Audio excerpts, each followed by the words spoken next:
श्री राधाकृष्ण दोस्तों, आप सभी का आपके अपने चैनल पॉजिटिव अप्रोच अकेडमी में एक बार फिर से स्वागत है। मेरा नाम नितेश भारद्वाज है और आप सभी पॉजिटिव अप्रोच अकेडमी का एस्पायरेंट्स है। एस्पायरेंट्स, आज की जो यह क्लास है, हम कुछ रिपीटेड एमसीक्यूज को यहाँ पर डिस्कस करेंगे जो कि बार बार टेट एग्जाम में केमिस्ट्री के पोर्शन से आपसे पूछे जा रहे हैं। एक भी क्वेश्चन स्किप मत कीजिएगा। तो चलिए, बिना वक्त गवाए आज के सेशन को शुरू करते हैं। देखिएगा, आपके स्क्रीन के ऊपर क्वेश्चन ये रहा। सबसे पहला question, the gas which caused by Bhopal gas tragedy. कौन सी गैस जो है भोपाल गैस ट्रेजेडी में लीक हुई थी या किसकी वजह से भोपाल गैस ट्रेजेडी हुई थी? नाम क्या था? Methyl isocyanate. ठीक है। इसका जनरल फॉर्मूला क्या है फिर भी मैं आपको बता दूं, CH3NCO, मिथाइल आइसोसाइनेट। तो ऑप्शन से देख के अब आप बड़े आराम से पता लगा सकते हैं कौन सी गैस भोपाल गैस ट्रेजेडी में थी। Option number CH3N double bond C double bond, तो सीधा याद रखना methyl isocyanate, that is CH3NCO। दूसरे एमसीक्यू के ऊपर मैं लेकर चलूंगा जो बहुत इंपॉर्टेंट है, ध्यान से देखिएगा। What are the fundamental particle present in the nucleus of the atom. Nucleus के एटम में कौन कौन से फंडामेंटल पार्टिकल प्रेजेंट होते हैं, तो ये आपको पता होना चाहिए। Option A electron proton, proton neutron, neutron electron. Option number D neutron and positron. Option number B proton and neutron, वो फंडामेंटल पार्टिकल हैं जो न्यूक्लियस में प्रेजेंट होते हैं। और ये रिवॉल्व कौन करते हैं चारों तरफ? वो है इलेक्ट्रॉन। यहां से क्वेश्चन ये भी बन सकता है इनकी डिस्कवरी किसने की है, क्योंकि ऐसे क्वेश्चन भी बार बार पूछे गए हैं। तो प्रोटॉन की डिस्कवरी ई रदरफोर्ड ने की है, न्यूट्रॉन की जेम्स चैडविक ने की है, और इलेक्ट्रॉन की सर जे थॉमसन ने की है। चलेंगे नेक्स्ट क्वेश्चन पे। IUPAC name of CH3 C double bond O CH twice.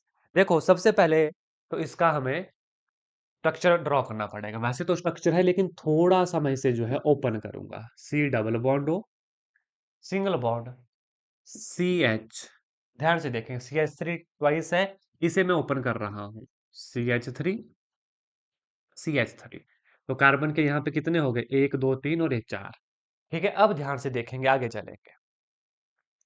Numbering की जाती है चेन को, हमें पता है नंबरिंग किस तरफ से होती है। अगर आपको रूल पता नहीं है, हमारे चैनल के ऊपर जाएं, प्लेलिस्ट में पुरानी क्लासेस देखें और पहले रूल का पता करें कि IUPAC नेम की रूलिंग जो है, किस तरीके से रूल नाम इनका लिखा जाता है, रूल क्या कहता है, कहाँ से नंबरिंग करनी है, वहां पर जरूर देखें। अगर आप चाहते हैं कि फ्यूचर में मैं एक डेडिकेटेड क्लास IUPAC नेम के ऊपर लेकर आऊं, तो कमेंट करके हमें जरूर बताइएगा और कमेंट में लिखिएगा IUPAC। जिस तरफ फंक्शनल ग्रुप होता है उसको फर्स्ट प्रायोरिटी दी जाती है, यानी कि एक, दो, तीन और चार। लॉन्गेस्ट कार्बन चेन बनानी है। अब यहां पर आप देखोगे, एक, दो, तीन, चार, यानी ब्यूट तो हो गया, ब्यूट तो हमारे पास हो गया। ठीक है, अब ध्यान से देखेंगे, ब्यूटेन है। ठीक है, तो ब्यूटेन प्रॉपर लिख देता हूं। अब देखेंगे ध्यान से, थ्री, थ्री के ऊपर ये है मिथाइल, और ये हमारा कीटोन ग्रुप है, यानी ओन लगता है। तो क्या बना ये? Three methyl butane two own, या ब्यूटेनोन भी कह सकते हैं, ब्यूटेन टू ओन भी कह सकते हैं, ब्यूटेनोन भी इसे कह सकते हैं, या जो यहां पर लगा है टू ओन भी इसे कह सकते हैं। अब चेक करेंगे ऑप्शन, पहला होगा नहीं, दूसरा चेक करो, three methyl butane two own. Three methyl butane, butanone भी बोला जा सकता है, या यहाँ पे ऐसे नहीं लिखना, तो यहाँ पे इस तरीके से लिखा जा सकता है, three methyl butane two own, जो कि दूसरी पोजीशन पर कीटोन ग्रुप है। क्या आंसर हो गया? Option number B will be right answer. IUPAC से एग्जाम में जरूर क्वेश्चन देखो एस्पिरेंट्स पूछा जाता है, तो IUPAC नेम आपको आने चाहिए।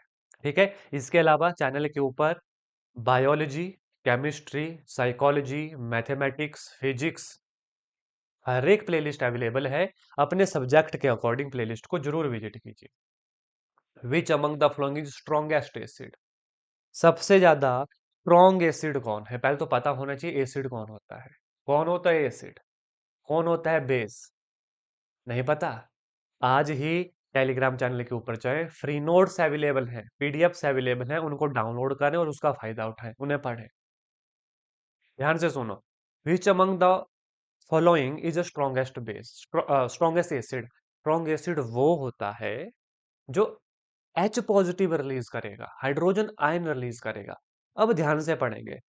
Trichloro acetic acid, acetic acid, dichloro acetic acid, option number D है क्लोरो एसिटिक एसिड। यानी एक क्लोरो है, एक डाई है, एक ट्राइक्लोरो है।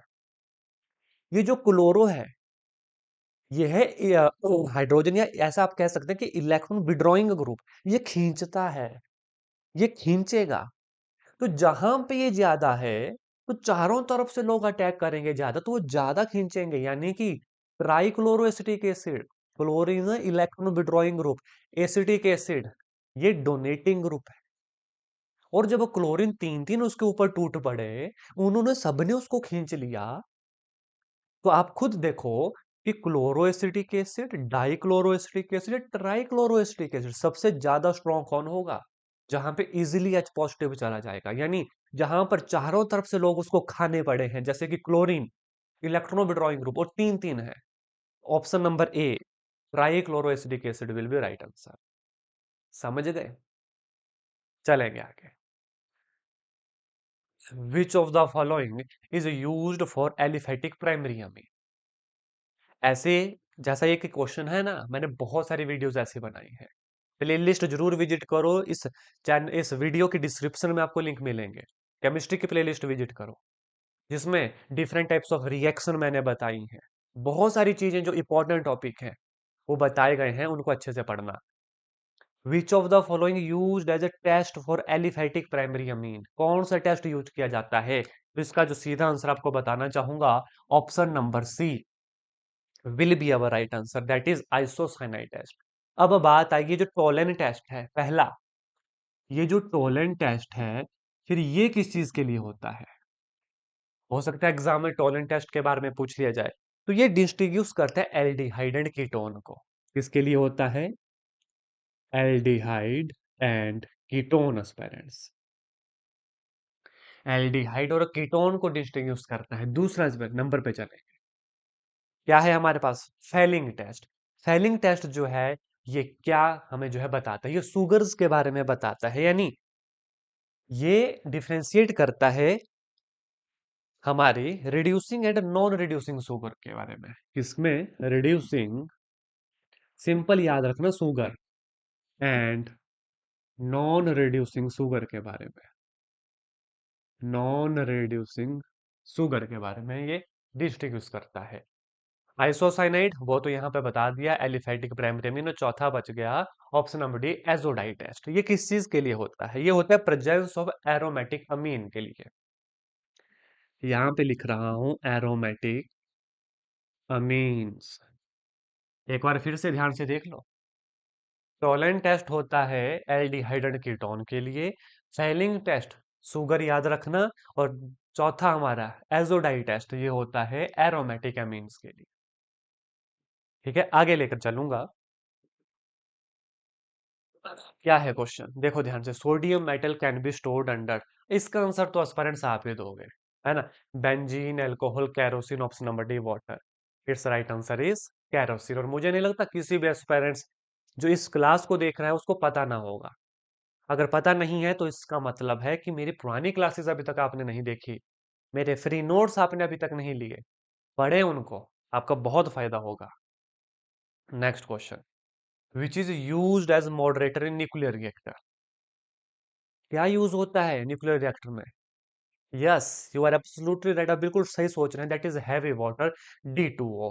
याद रखना स्टूडेंट्स, अगर D2O नहीं हो कभी तो यहाँ पर ग्रेफाइट भी लिखा होता है, तो वो भी आपका सही आंसर माना जाएगा।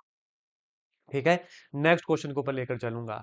Percentage of free space in body centred cubic unit cell is, क्या पूछा है आपसे? Presence of free space in body centred cubic unit cell. Free space पूछा है आपसे, ऑक्युपाइड स्पेस पूछ सकते हैं। तो इसका जो सही जवाब है दोस्तों, वो है आपका 32%। एक बार मैं सभी का आपको बता दूंगा, बड़े ध्यान से समझिएगा। हमारे पास है सबसे पहले कौन सा? Percentage of free space in body centred cubic unit, इसका BCC, बॉडी सेंटर्ड क्यूबिक में जो हमारा ऑक्युपाइड होता है एस्पिरेंट्स, वो है 68%। और जो हमारा वेकेंट है, ऑक्युपाइड हो गया 68, तो बचा कितना? 32। ये हमारा खाली स्पेस हो गया। ये बात की मैंने बीसीसी की और इस क्वेश्चन की। Option number C will be right answer. अब इसके साथ आता है एचसीपी। एचसीपी यानी कि हेक्सागोनल क्लोज पैकिंग। इसमें किस तरीके से पैकिंग होती है? तो जो स्पेस ऑक्युपाइड होता है वो होता है 74%। तो जो वेकेंट बच गया वो कितना हुआ? 100 में से माइनस कर लो, दैट इज 26%। ऑक्युपाइड हो गया 74%, फ्री स्पेस बचा 26%। नेक्स्ट, इसी में क्यूबिक क्लोज पैकिंग। क्या कहा मैंने? Cubic close packing, CCP. इसमें जो ऑक्युपाइड स्पेस होता है वो होता है 74%। जी हाँ, सीसीपी में भी 74% होता है और वैकेंट कितना हो गया? 26%। कितना हो गया? 26%। ये है क्यूबिक क्लोज पैकिंग। इसके बाद बीसीसी तो हमने पढ़ लिया। उसके बाद बचता है simple cubic unit cell. Simple cubic unit cell, तो उसका जो स्पेस ऑक्युपाइड होता है वो होता है 52.4%। उसका कितना होता है? 52.4%। तो ये सभी वैल्यूज आपको याद होनी चाहिए। एक या दो बार जब आप इस क्लास को देखेंगे तो अपने आप ये वैल्यू जो है आपको याद हो जाएंगे। Is that clear? आगे लेकर चलूंगा। Solvay process is used for the manufacture of Solvay process।